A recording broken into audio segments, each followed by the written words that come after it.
Alliances turn to ban. NIPs turn to ban.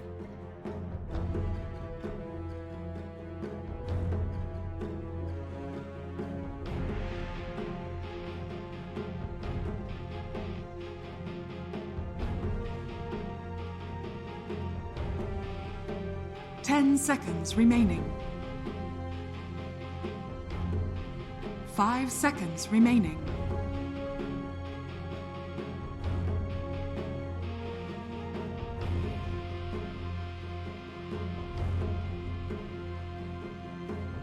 Alliances turn to ban. NIPs turn to pick.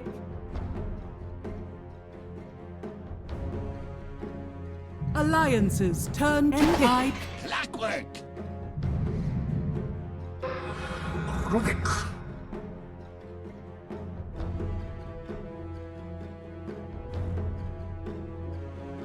Alliances turn to pick.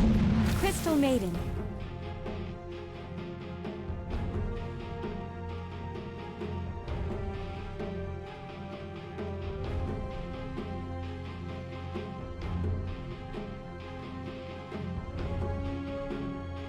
Ten seconds remaining.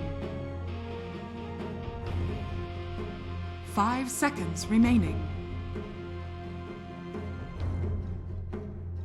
NIPs turn to ban. Mars!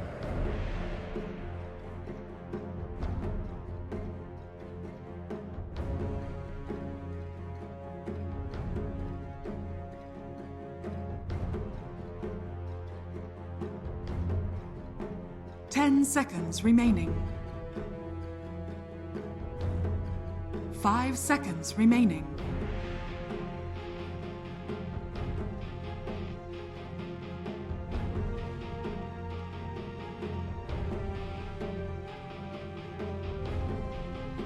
Alliances turn to ban.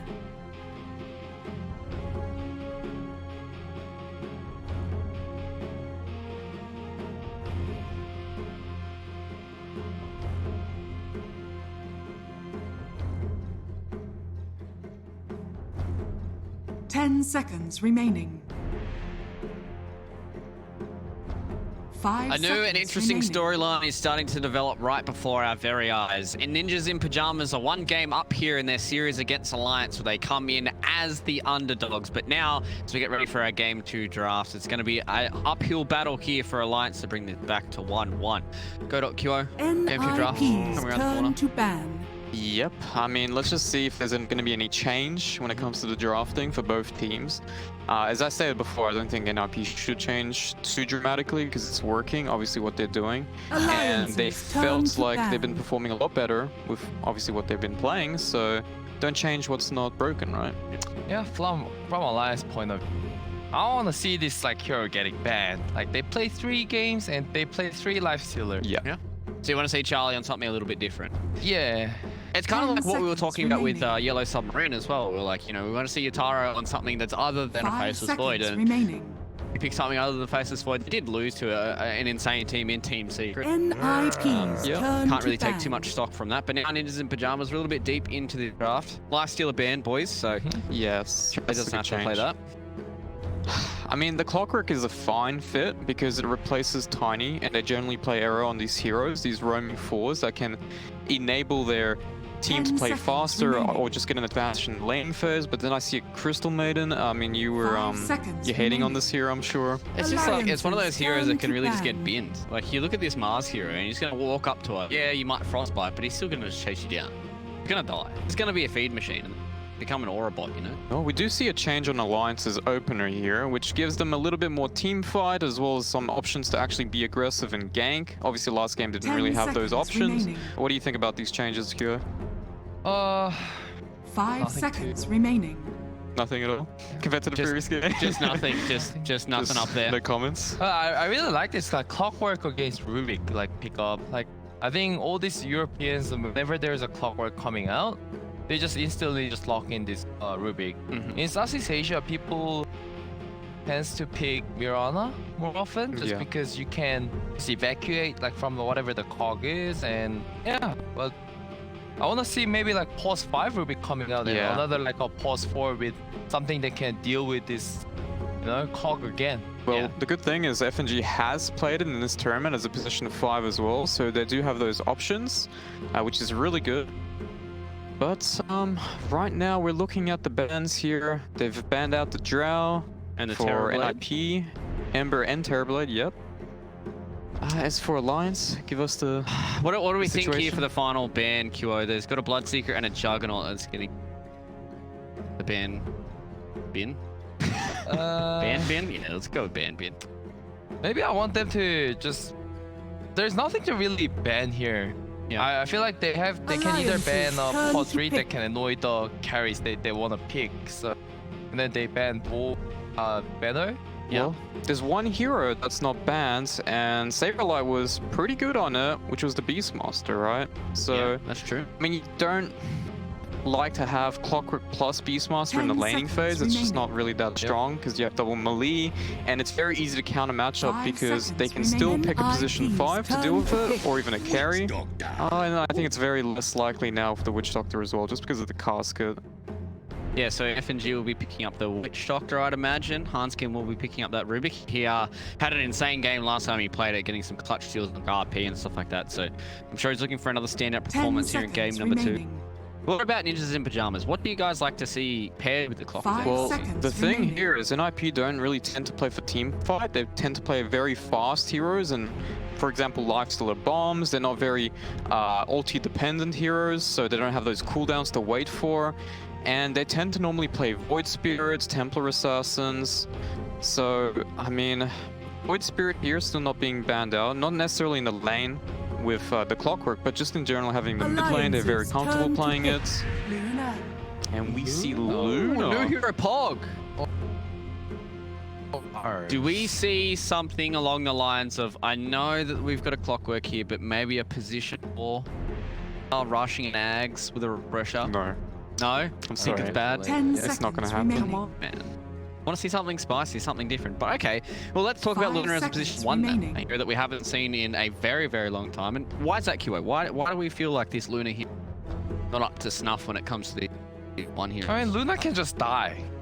That's the main reason. Like, this hero has really low strength, like maybe fast movement speed, but make one mistake, then you're in big trouble. This goes against your guide, right? Of don't die. Step Yeah, 1, just don't don't die. So this hero's off. Step 1, don't die. Step 2, make sure important heroes in team fights live. Yeah, but I agree, and especially how NIP normally plays, they don't play saving supports either, so you can't really synergize with the Luna. You don't have the option to play your Vengeful Spirits either in the scenario, although it kind of looks good on them. They can protect the Luna, good synergies, and obviously you can swap through the Mars arena. Unless they put the Clockwork pause 3, I don't see that happening, and also on top of that, CM plus Vengeance dual support just seems pretty bad in general. Spirit. NIP's turn to pick. Alright, we're going to see some interesting carry matchups for this game. Luna versus Weaver. We've seen it before. We've seen it in the offlane as well. Before ESL 1 Germany, where I believe... 10 in the seconds off- remaining. I'm trying to remember who played it in the offlane. It was the 5 5-man seconds lineup. remaining. They played Oh, yes, Weaver with the Drow strat. I Yeah, believe. and he went in the offlane and he just Yeah. rushed an Ags. Well, the yes. problem here I see is, although Rubik has CC, they don't have a roaming support for Alliance, and normally they tend to play that. They're very reliant on this Mars pick right now, which is most likely going to be for S4. But, I mean, their lanes are strong. I'm not too sold on the Luna pick in general, but I'm wondering what's the idea behind the Weaver here. It's not great against the Clockwork. Maybe it's got a very good laning emphasis, but it's not a hero that Nico Baby tends to play often either. So, I mean, I did say that I wanted the lines to switch it up, obviously, but not to the extent of changing how you play around your win conditions, and normally it's Nico Baby. So I'm a little worried that they've trying too differently, but maybe this is something they've actually scrimmed a lot, so we don't know for sure, because statistically it's not a hero that they've played very often.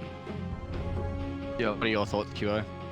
I can see your little carry brain starting to tick over there when you're thinking about this Luna Weaver matchup. Well, like Luna just has to farm, and Weaver has to do something. And I didn't really want like Alliance to pick up the carry here, just because they don't have a strong offlane hero. Void Spirit that I was mentioning before.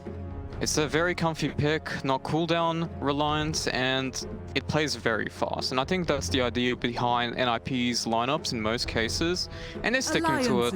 I'm just not too sold on the Luna as well. I mean, the heroes that Charlie tends to play, the Faceless Void, Lifestealer, they're heroes that, although Faceless Void and Lifestealer are a little different, but they kind of run at you and they play with the team at some timings of the game. And Luna doesn't really do that. It's more of a tempo. We see Liquid used to play on Mickey a lot, the Luna, but they played around the Luna. They have defensive supports and some strategy or strategies around it, but this is not the case here. So I'm wondering if this is actually a good fit with this run at you lineup that NIP generally plays.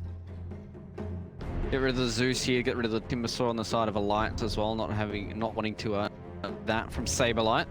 I'd imagine it's Saberlight's hero that's still left here for Pyjamas. They have the first pick out of this ban phase. 10 seconds remaining. I would like to see some control coming from Alliance here in the mid lane, and a good matchup as well against the Void Spirit. I was thinking Storm would actually be a good option for them here. It's going to be a pretty good matchup against the Void Spirit. They have very minimal stun as well coming from NIP, and just in general, it seems like a good game for it to kind of get the back line and combine with the Mars as well. Right. Okay. This is a new cutter now. A new hero Pog. We've had, what, 2 new heroes in this draft alone. So, NIP busting out the strats for game number 2. Gondar, we haven't seen him in a long time, QO. Where does he sit in your power 10 rankings? seconds remaining. Oh, like, looks like they wanted to just give up this Wish Sucker 5 plus seconds remaining. Weaver lane. Whatever the offlane they pick, I don't think they can actually survive with this Maiden or Clockwork. So I think they decided to Choose your sort of like later on. Okay. Lord. So it looks like it's a Mars middle here, I think.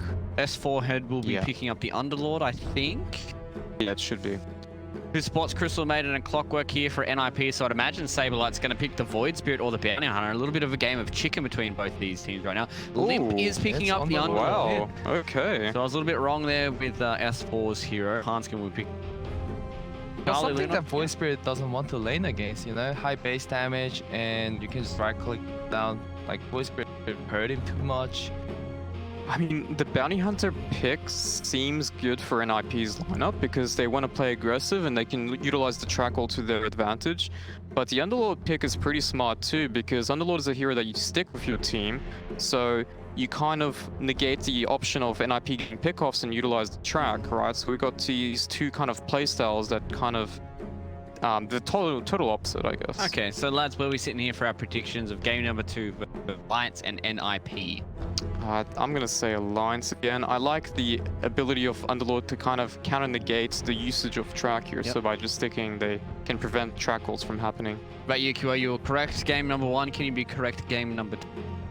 I think I have to go with Alliance as well. You don't have like many good heroes to like all damage coming out from this Maiden and Onion are very limited. Alright, so it looks like my panel have finally decided to agree on something here. They're both going to go with Alliance here for game number 2. We'll be going to a game number 3. You guys have to wait and find out. OD Pixel and Fog to take you guys through all the action. Thank you very much. Yes, here we go, getting ready for this one. Fogged, what do you expect? We've seen sort of, you know, NIP here at ESL One Germany bring out solid performance after performance. The panels coming in this one, they say that, you know, they really like what Alliance has got going on. Do you agree? Because NIP, they're suddenly trying something a bit different. We're getting an offlane bounty hunter coming into action. I'd say Alliance isn't trying anything too different either. I know we've seen it a few times now as this mid Underlord. Yeah. Kind of cool. Yeah, I'm not too sure. I'm not sure what this... Yeah, I'm not too sure what to think of it, to be honest with you. It's very different. I mean, it's going to be easy CS right in the mid lane. You know, that's the great thing about Underlord. You know, good job trying to sort of get the last hits against him. Limp's going to have a pretty good edge with that. Yeah, I'm just wondering how much he can match the movements, right? Because Underlord, when I look at that here, I'm like, wow, incredibly immobile hero for the majority of the game, right? You're usually just parked in a lane, sure you have your rift and all that to like join the sides, but Void Spirit is like one of the most mobile heroes in the game. You're gonna see Supreme looking to gank side lanes probably a lot in order to take advantage of Limp being immobile. That's what I would imagine at least. 30 seconds to battle. top lane. Look at this S4. He's careful. No, he's careful. He's not heading over here. We're sort of prepared for some action there in IP, but yeah, sort of across the board. So yeah, the panel liking what Alliance has. Well, would you sort of agree, or is there something you see from NIP's that NIP's hero roster that you put a favor? I do like Alliance a lot more. They have so much more overwhelming team fight. I think NIP can be scrappy though. That's the one thing. Like they can look for these constant fights, trying to play around cooldowns and stuff like that. Because Clockwork and Bounty Hunter can be very devastating versus these squishy supports. Rubik and Witch Doctor can definitely feed. Yeah. So it's definitely going to be very interesting to see sort of how Limp plays it against sort of Supreme. I mean, it will be sort of a situation where when Supreme does make those movements, you know, Limp with the aura gets a few CS, you know, you're hitting hard. So when it comes to sort of taking down the enemy tier 1 tower, you're going to be able to do that pretty well. You know, first secret wave comes in, if NIP is not prepared to sort of gather around Supreme in the mid lane, that tower is going to fall very low. Yeah, definitely. I see that they're NIP setting themselves again for an aggressive tri-lane here, trying to find FNG. He steps up a bit too far. He's got the heal going, but is it enough? That is not. I mean, this is, you know, NIP, this is what worked out so nicely for them last time around, right? They sort of start with this aggression and they're able to sort of peel away the kills and find couriers. Era's able to get in, take out that couriers. That'll be a sentry out of the game for a little bit of time. Yep, and it forced Saberlight into or S4 into a 1v1 versus Saberlight, where I feel like Saberlight's pretty fine with this. We see this first wave, S4, he's got good control, but everything's putting into Saberlight. He'll be able to farm these under the tower just fine. And hey, if your bounty hunter is ever getting anything, I think you're pretty happy, because this hero is just, it's also a big question mark for you. I'm just not too sure what the hero overall accomplishes besides, you know, just giving you this track money inside the mid-game team fights. Do you think that for Alliance this is pretty much... Oh, see Hans Ken? Oh, he's gonna be able to find this time. Then Courier actually nearly dying for Era, but staying alive down 6 HP, will manage to back off. But yeah, from Alliance, this is sort of what the response you want to come in with. You know that NIP is going to want to run this aggro tri-lane. You do just meet it with a tri-lane yourself. Yeah, your tri-lane is extremely strong. FNG's still a little weak because he's still level 1, but it's a triple range tri-lane. It is still very threatening. With this heal put into play too, eventually you get bugs as well. Maybe not actually, maybe he does skip for it, but... dude, I mean, look at this mid lane. I'm telling you, this is the great thing about Underlord. It dumps on the matchup. It's easy CS. Honestly, ladies and gentlemen, if you want to go in a pub and play a mid laner where you just can sort of switch your brain off and hit creeps when they're a half HP, Underlord, he's the dream.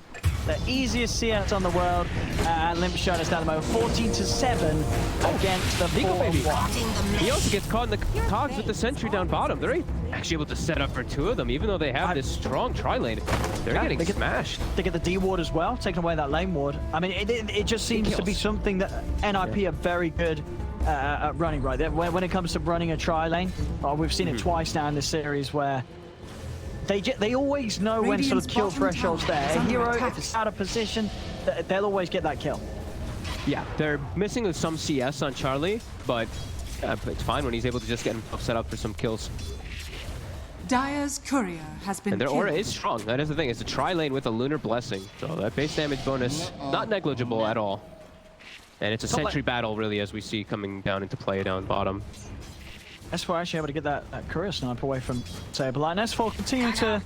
Well, it's pretty even. I mean, he's slightly ahead. In fact, Saberlight... Whoa, he's dead or not? Oops, stick very Just kidding. Stick charges come out. Oh, he's able to make it away, but only just there. That was a little too close for comfort for Saberlight. Oh, look at it go! Yeah, these lanes are... I mean, this mid-match is just a massive problem. Bottom again, the aggression. Hunskin steps up too far, gets caught in the cogs. Charges in this time. Ooh, they got him still. Era finds the kill. Misha, will he fall? The bug's beating him down, but he's actually able to live. Salves out as well, so Misha's able to stick in the lane. Oh yeah, Nico Baby, I was thinking he might do this, but might actually omit from it, but he goes for the bugs because they have a tri-lane. Ends up not working out though. Era. Okay. Yeah, this mid is a big problem though. I have heard people talking about this Underlord mid versus some of these weaker heroes. It actually just, I don't know what he would just lose to. Like these ranged heroes sure might hurt him a lot, but man, this base damage is just absolutely insane. Yeah, what would you? I mean, what would you pick against sort of mid underlord? What would be really good against it? Something like, would a Timber be good? Pogna, Timber, Yeah, any of the, you know, Ursa, Monkey, well, Monkey King in particular probably, but that's true. Yeah, that's true. Any sort of straight melee beaters. But other than that, so these more orthodox bids like the Void Spirit, a hero that's, you know, picked a lot of the times just because of how nice it is to sort of right click the creeps with that wonderful attack animation. I mean, it's just straight up destroyed here by Limp this game. yeah. It's absolutely crushing it. 32 and 12 in this mid lane against 17 and 1. It's not even close. Dire's middle tower is under Bottom attack. battle is kicking out. They're on the side of your era, trying to find somebody. The cast spell, it's bouncing on Charlie. Yeah, Era's gonna have both cogs and the battery still available. There's a lot of creeps, and Charlie, he is dead. Era not able to find anything in return. I mean, it's continuing, you know, for all sort of the kills that they are getting. Definitely an issue that the CS, it hasn't got any better for Charlie. It was a slow start and he just hasn't sped up. He still just isn't actually being able to farm down here whatsoever. And you're seeing that, look, 5 minutes in, sure it's 4-1, but Alliance are at a 2k lead just because of how well pretty much all of the lanes are going. Even the top lane, I mean, sure, it's basically an even trade, but S4 slightly ahead. But this mid lane and bottom lane, the difference between the cores, it's just massive. No line Husky again here, but Nico Baby's gonna get it. Can they find Nico Baby? Nope. Task. Too strong. Pushing more weight. Yeah, the farm for Nico Baby and Limp in comparison to Supreme and Charlie, it's massive for Radiant's 6 middle minutes in. tower is under attack. Yeah, Alliance is definitely way happier, and Charlie, he's going for like these points because he has to go for 2-0-2 because he's still in the lane. His recovery method's gonna be, it's gonna be tough because now he's gonna be a very under-leveled Luna. Usually these carries, you're like level 5 by now or something along the lines if you're in your safe lane. So he's gonna have a harder time. And S4, he's massive. And speaking of S4 top, take him in the spear. Kill. And they're actually the ones to break the tri-lane and are coming out ahead in the tri-lane as well with this triple range. Yeah, this whole move from Alliance has really worked out. Even losing those heroes in the lane, it didn't matter. Nope. Dire's Did not matter at all. 3k ahead Dire's structure from this laning stage, and the pressure's on. Hanscan able to keep the siege creep alive, get some damage into the top tower. And this mid lane just continues to be, you know, he's not missed a single creep, I don't think, Limp this game. And he's not going to start doing so anytime soon. Phase boots are going to be on the way out. And once you have that extra damage from phase boots as well, it's you're never missing a single loss ever again. Nope, and he has haste rune, so he can match any type of aggressive move. Let's say Supreme does want to look to gank side lanes. He just hastes, pops TP, he's there. He can counter gank way harder than this Void Spirit would actually like to set up top. They're trying to go onto S4 here with Era. Radiant structures A quick are knockback. fortified. They should. Dire's able to get middle away. tower is under And it attack. does, and mid lane, Hanscan sweeps over from the top, gets the grab in onto Supreme, and look at this, 7 minutes in. Now what am I telling you about this damage? You just beat through these towers early on, and it's Dire's gone. middle tower has fallen. It is gone, this mid lane. I mean, that's how you don't really worry about the moves that Supreme's going to make on a Void Spirit when you're playing for this less immobile hero. You just destroy the lane that hard that, sure, Supreme can make moves, but he's not going to have any items, and he's kind of just not going to have sort of the levels. You know, he's a full level behind that of Limp. It's not going to be very impressive movements that he can make. It's going to feel underwhelming from the Void Spirit because of how this mid lane went. Yeah, I mean, he can't even make the movements now, because now it will get matched every single time. Yeah, it's looking problematic, especially because they're playing into these really big beefcake heroes, right? Like this Mars, this Underlord, they're going to absorb the spells, and I look at NIP's draft, and I do feel like it is lacking in some forms of damage. Like if Charlie isn't very farmed, their damage is pretty much only going to be coming out from the Void Spirit. Bounty Hunter is a very single target-oriented hero. He's just hit a shuriken inside the mid game. Top lane, Supreme is going to try jumping onto S4, but Limp's around. Saberlight, he's going to go down. They're trying to burst S4. Supreme, has he got enough damage? Jumps in with the Astral Step, but it's not enough to get him. S4's going to live. Supreme's going to go down. It's a double kill for Limp. And I mean, it may only be 4k, but I mean, even saying that, it's still 4k. It feels a lot worse than that. This is getting pretty out of hand, it feels already. Yeah, I mean, Limp is going to have an unbelievable time on this Atos. Dire's top And tower he's is under so attack. strong.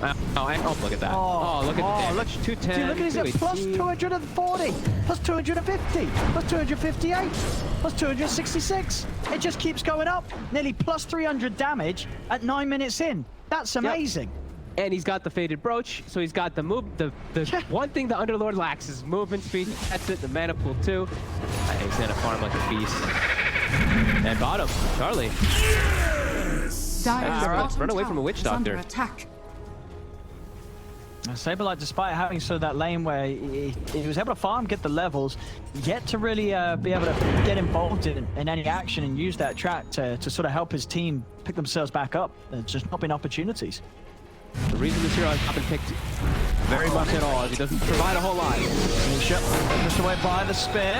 Task out between the two of them. Saberlight, he's just going to die. The Maledict's on him. He's almost certainly going to pop. He's trying to bring down FNG with him. If he can get himself away, God's Rebuke won't quite connect Saberlight. Is he going to live? But the arena's out. No escape for him. Saberlight going down once more. This time they do get themselves a couple of kills before Saberlight goes down. Tower is under attack. Yeah, I think it was both track kills as well that he was able to clean up. He's got to be careful. He starts trying to jump in onto Limp. He picks up Charlie around by the side, but Charlie with the build. Yet to put a point into Eclipse. Now he does so, but Limp's already out there. Just moved away. They can't burst through the Underlord. Under attack. Limp will live and continue his road to what indeed is going to be an incredibly quick, probably around this 11-minute Rod of Atos. Yeah, and I feel like these heroes are going to provide so much distraction on the map. Like this S4 Mars, who's massive, this Underlord, who's massive. Like Nico, baby, all the space in the world, just farm. All he really has to do in this game, he is tracked up, though, after the Shikuchi. We'll have to back away from the top lane from Saberlight. Not much more than punch and a shuriken that Saberlight could do right now against him. To restore the void within. That's bottom S4. Running straight in, looking for action. Era does have that hook shot. Now, will catch S4 underneath the tower. Charlie, he's just going to drop the Eclipse. Burst through S4 straight away. And NIP, anything that sort of gets presented to them like that, they've got to commit fully. They've got to be a little careful how far they chase, though, because Alliance is coming in with the TPs. Hanskin trying to get a lift in from the sideline, so look over towards Misha. Misha grabbed up. Misha will go down. One more hit for Nico, baby, does the job. The Maledict on Terra, as well as the overwhelming damage, should bring him out. Limp gets the root out onto the two of them. Supreme caught by the paralyzing cast. He's still got an astral step to jump away with, and he has to. He gets out, he's away. Now this tier 1 tower is going to take a bit of a beating with the next wave coming in once again. Limp's got plus 149 damage if he wants to stick around and try and take this tower. Pretty big that they're able to get these type of kills. Charlie, unfortunately, does not get the last hits on them, but does get enabled a little bit, and they hold their tower for a moment. Now, it does look like it'll inevitably go down because this 133 bonus damage. Dire's bottom tower. Doing an okay job of fighting back on it. It's 6k deficit at 12 minutes. It's like now, it's very nobody wins. Very Alliance favored right now because of this. So it's always good if NIP is able to get any type of kill comebacks. But I'm worried for him, Owen. I don't know how they come the back recovery for Charlie is just going to be slow. I mean, just look at sort of the position he's in right now. Whereas stage of the game, Hanskin's just about to overtake farm of Charlie's Luna. 12 minutes in. This has not been the start that NIP hoped for when they ran that tri-lane. And the thing is, you look at Charlie, he's 2-1-5. You know, that sounds pretty impressive, but then look down. 38 lasted in 13 minutes. They just went two in on the kills. I guess sort of the benefit of running this tri-lane, it doesn't matter if you're not actually able to farm. You know, it really just goes to show, 2-1-5. He's involved in 7 kills at 13 minutes, but he's still this far behind, and his recovery is not looking easy. No, especially because he had to put these high points in your beam for the lane. Yeah, the experience is about 4,000 for Alliance. But yeah, that net worth is just continuing to rise as they farm at a faster rate. Charlie, now he has 2 points in glaives, but still gonna need a lot of time to kind of recover here. And he's into very good counters of his hero too. Like Mars and Underlord, this hero's pretty good versus the Luna at most stages of the game. This atrophy aura is always gonna be a problem.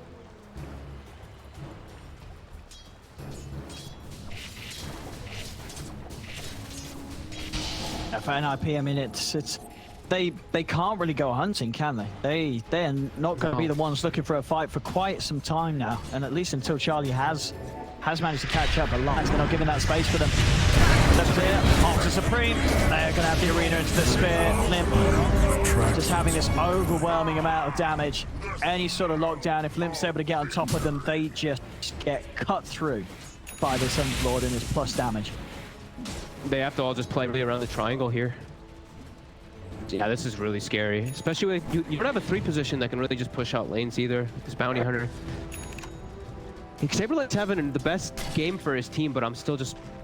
I don't know what he's going to do in the midst of the fights. Like when he has Aghanim, just the Shuriken, the bounce are going to be okay, but... There's already a Roche. Plus 141 bonus damage, you've got the bugs, you've got the Desolator done on Nico, baby. You're going to be able to take this down in no time.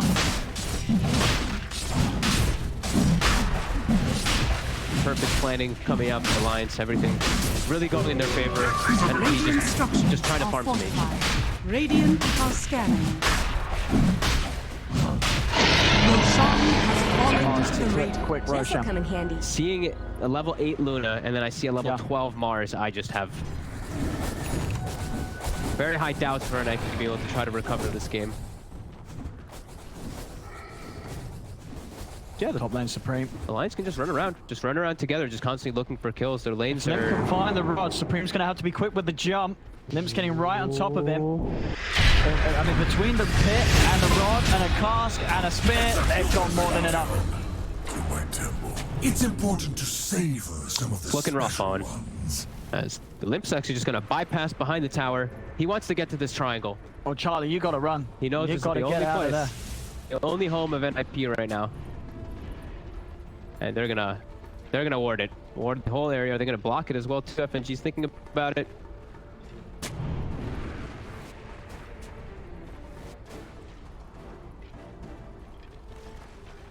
Impressive stuff here from Alliance. Yeah, they have a ward up around the top side so they see where Charlie is and they take over the triangle. So now Luna's farm. Oh, a little bit Limp. He actually walks into a lot of them here. He just walked into a bit of a trap. Arena does come out on the 3 of them. Limp will go down. But this cast, oh, beautiful death forward, and this Malice down. This is a lot of damage onto NIP as Arrow will pop. But Saberlight, can he actually clean up more? He's running down FNG, will find a second, but they've lost 4 on NIP. Saberlight trying for the TP up, but S4 again with the blink, finding the perfect angle, spearing him straight into the tree. It's a team wipe as NIP just getting crushed once again. Even in a situation where, you know, it could have really started more awkward for Alliance. Limp walking into the entirety of them. They kill him off at the start of it all. It isn't enough for NIP at this point. Alliance are that far ahead that even when Alliance begin the fight losing one of their strongest heroes, it doesn't matter because everybody else on their team is just so far ahead of the counterpart. Yeah, absolutely. Nespor just holds his ground in the front. FNG gets great cast bounces, and yeah, you're really seeing that gold deficit coming into play. And it's, like you said, you know, they started it. There's no better way to start a fight. Nico, baby, he also just gets the free cleanup throughout all of it there, and yeah, it's feeling pretty damn impossible for NIP to recover. Charlie, he dies right at the start of the fight too, so doesn't really even get much XP.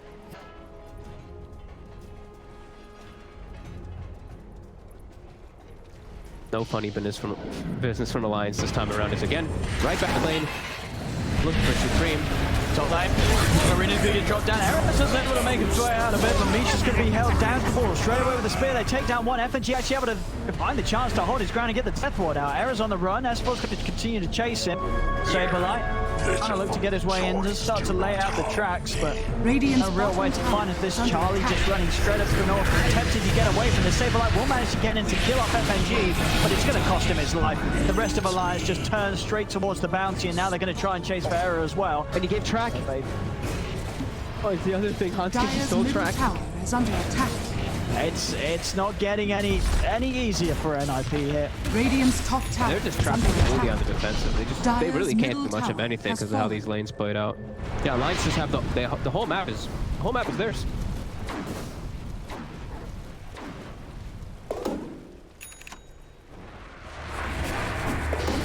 Era. Go baby for a moment. Still Aegis though. As Misha almost two-shotted there. Oh, he's dead. He is very dead. Era, he tried to go in on this. I mean, yeah, it's wishful thinking there from Era. Has nothing to be done. They'll take him for a quick trip back to base. You know, they're low on the mana. And straight back out with TPs, refuel. Everyone's back up to full HP, full mana. Yeah, they're gonna smoke up anyway. Look for something. They are going straight toward the Ancients, straight toward the triangle, as their ward was taken out. Fenji.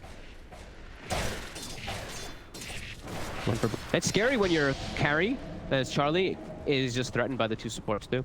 Just Hans getting an FNG can easily kill him. Well, I mean, he's spotted on the side. he's still only got the same net worth as Hans. Dire's bottom Yeah. tower Charlie's is under still attack. unable to really give himself a boost. As it just does seem that at the beginning, the lack of being able to farm in that laning stage, it just continues to bear over him.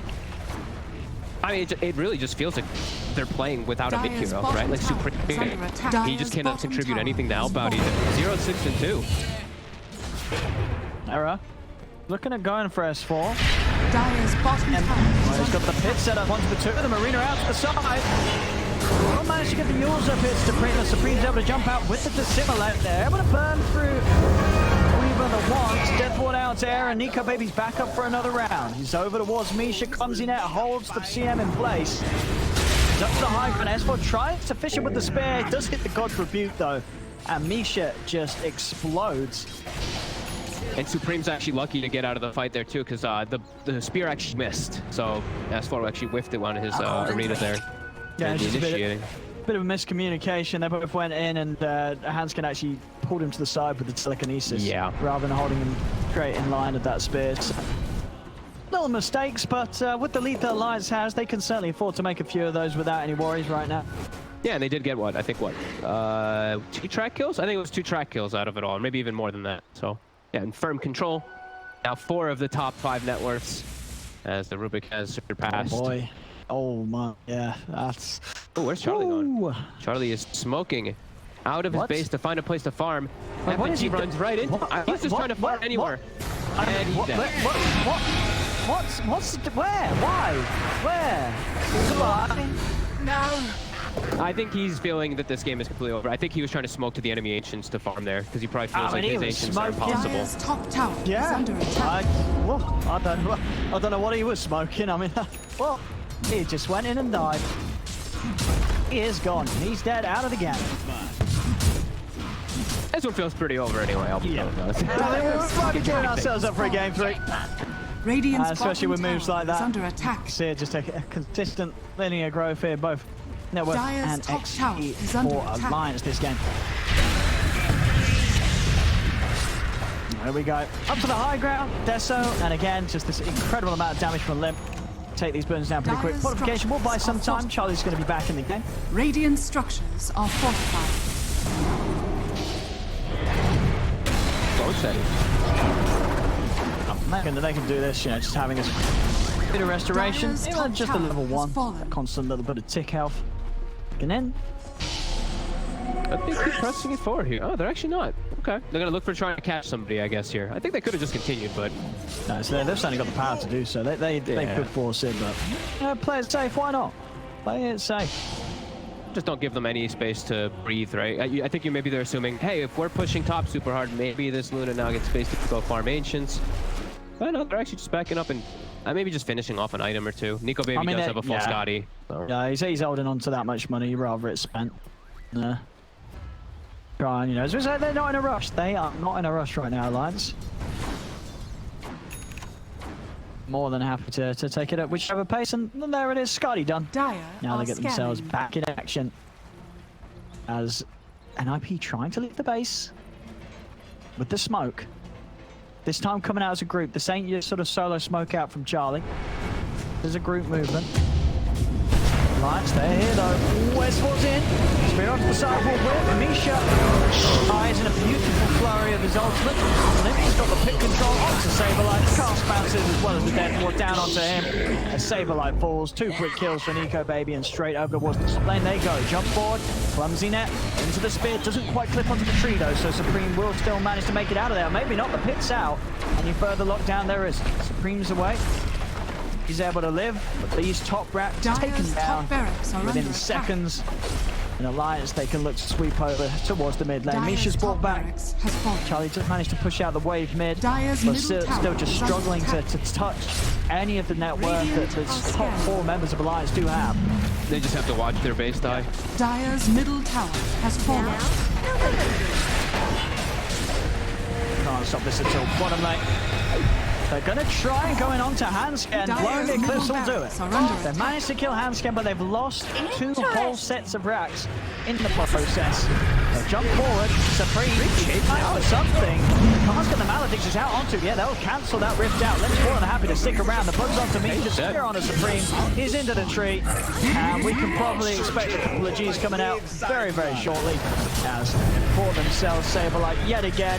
The pit control. It's too much. They have no items to deal with this sort of lockdown right now. There's 3 are dead. Of course, Charlie, Aaron with the spear. Charlie's gone. S4 dominating.